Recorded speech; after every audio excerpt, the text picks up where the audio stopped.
Today we're going to learn basics of hammered flowers technique. We'll need a hammer, steel hammer. Mine is 8 ounces. Watercolor paper, cold press, minimum 140 pounds. We'll need a piece of plastic from container like this. I have this one. And some fresh chrysanthemums. They're quite popular in fall season.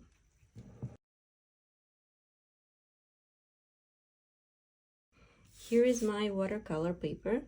Let me show you how to hammer such flower. Face down, my piece of plastic, gently press it on top and hold it in place. Then carefully smash a few times in the middle of a flower. We need to flatten the flower as much as possible. To create nice and clean edge, we need to hold the flower as still as possible and hammering around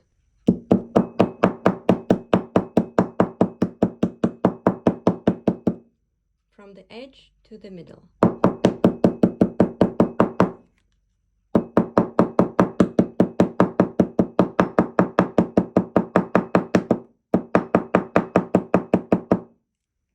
The flower looks smashed all the way around, and now we remove the plastic. You can wipe this plastic with a towel and it's gonna be ready for next use. And now gently removing all these petals. Try not to smudge as the pigments are still wet.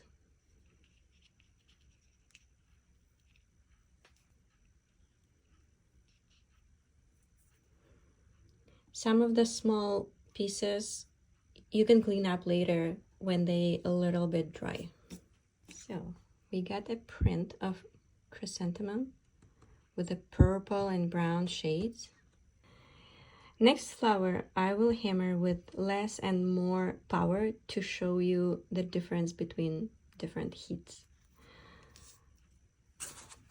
Face down gently. Okay, I will flatten the flower first, and then this half I will hit lightly.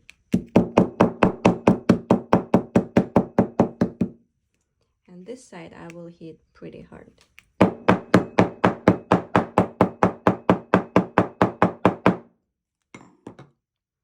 Let's see the difference.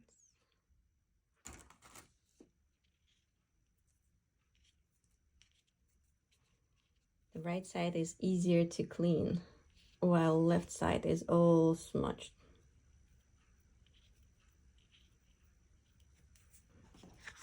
So ideally to find something in the middle. This side was hit lightly and it was not enough to transfer all the petals shapes. And this side was hit too hard. All the colors are blended and there is no shape at all. So ideally you need to find the perfect balance. Try a few times to find the right force to apply for each kind of flower. Let's try some greenery. This is the fern from the same bouquet. And we will check which side works better, the back side or the front side. Because the fern is pretty hard to touch, we need to apply a lot of force. Same plastic. Gently cover up and let's hit as hard as possible.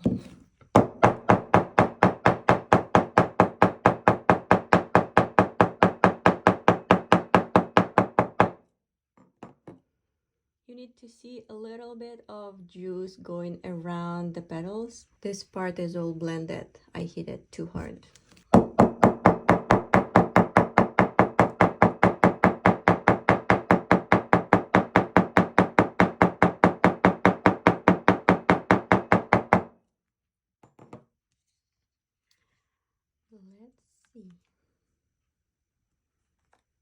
This was the front side of the leaf, and this was the back. It transferred much more green pigment from the back side of the leaves.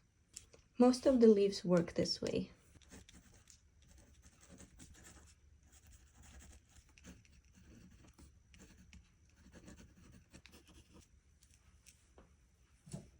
Here is what we tried today.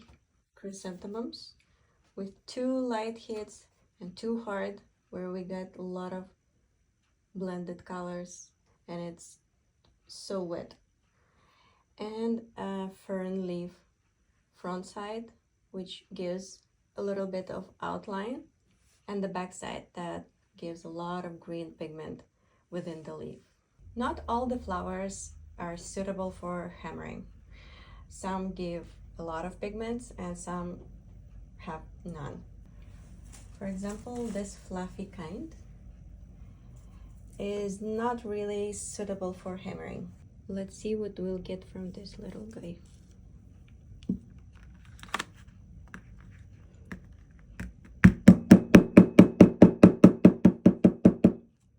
First thing, it's really bulky.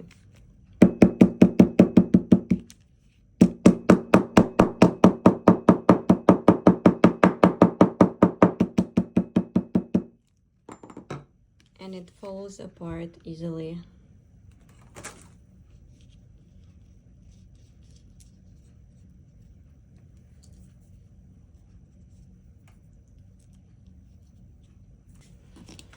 After cleaning up, you don't really see much details from the flower.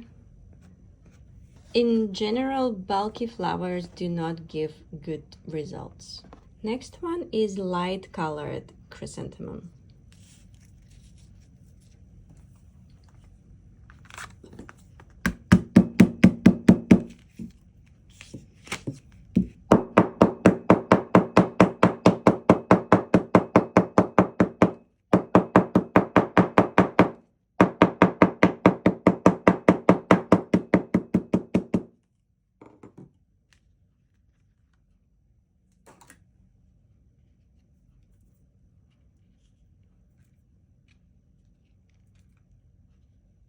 The shape is really nice. It's not as bulky as this one, but it has little pigment to transfer in the beginning. So unless you add some details around or place some darker flowers around or leaves, this can make a nice light print. And remember, after drying up, this flower will look a bit lighter. What about these cute little chrysanthemums?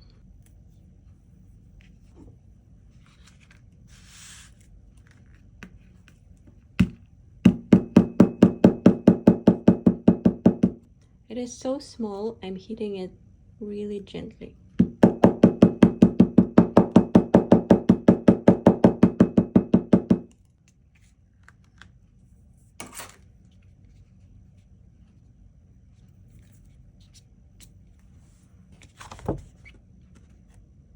Not much of the details.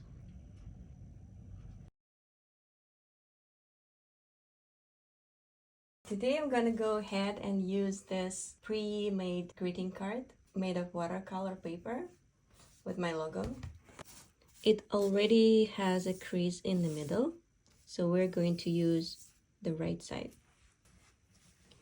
And I'm going to line up the flower and the leaves all together and hit it at once.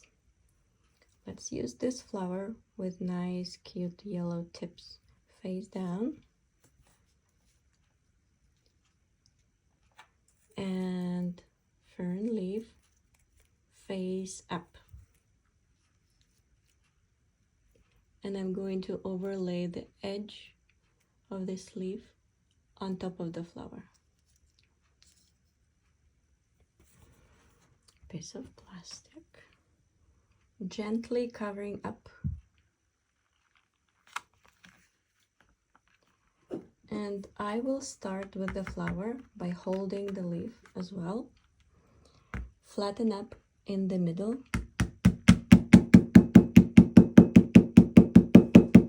To make a nice round shape, and then going around except the leaf.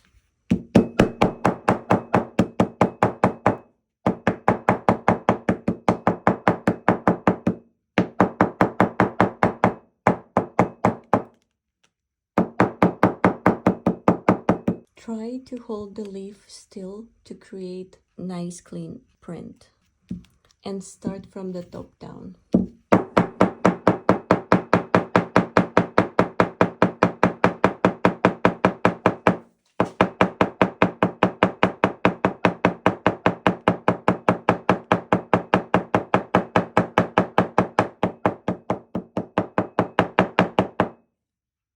Gently removing the plastic and all the leftovers from the flower and leaf.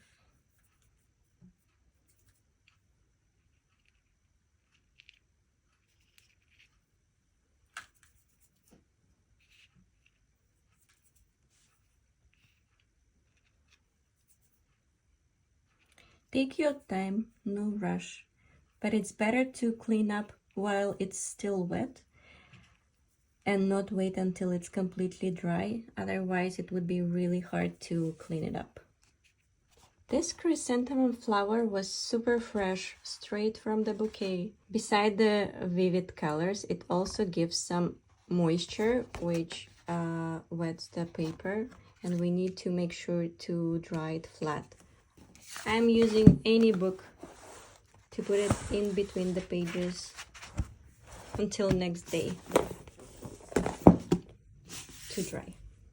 If later on you decided to add some more flowers or leaves to the print, you can absolutely do that. Make sure to put it into the book to dry for 1-2 days after. When hammered flowers print is completely dry, you can finish it with black gel pen or leave it as it is.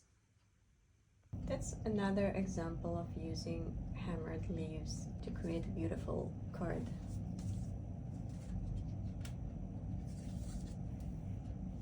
You can also add some details with black ink, like this. Hammer flower technique is suitable for any age, any skill level, and you will be able to produce unique botanical prints as a framed art, greeting cards, or anything else you want to give a botanical touch.